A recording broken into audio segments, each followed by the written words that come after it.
எனக்கான ஒரு personal question இருக்கு. அது என் வாழ்க்கையில டெய்லி நடந்துட்டு இருக்கிறது. லைக் டிஸ்டர்பன்ஸ் வந்துருச்சு அப்படின்னா என்னால் அதுக்கப்புறம் தூங்க முடியல.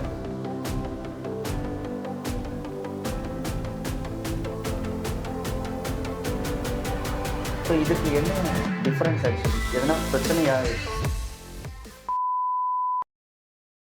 இன்னைக்கு எனக்கான ஒரு பர்சனல் கொஸ்டின் இருக்கு. அது என் வாழ்க்கையில டெய்லி நடந்துட்டு இருக்கிறது. நானும் என் ஒய்ஃபும் ஒரே டைமில் தான் பெட் டைம் போகிறோம். ஓகே, நான் படுத்தவொடனே தூங்கிடுறேன். என் ஒய்ஃபு லேட் ஆகுது. பட் ஸ்டில் படுத்து தூங்கி எனக்கு திடீர்னு எதனா ஒரு லைக் டிஸ்டர்பன்ஸ் வந்துருச்சு அப்படின்னா என்னால் அதுக்கப்புறம் தூங்க முடியல. அவங்க லேட்டாக தூங்குறாங்க, பட் எனக்கு அப்புறம் தூங்குறாங்க.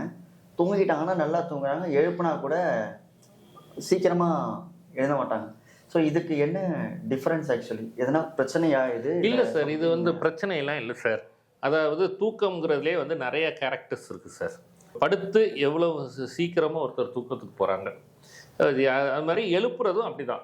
பொதுவாக படுத்த உடனே தூங்குறவங்க சீக்கிரம் எதிர்ச்சிடுவாங்க. அது டிக்டம்.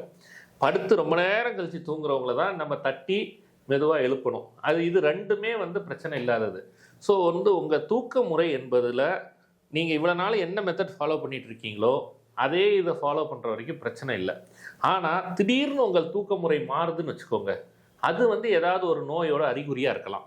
அப்போ தான் நம்ம ஒரு டெஸ்ட் எடுத்து பார்க்கணும்.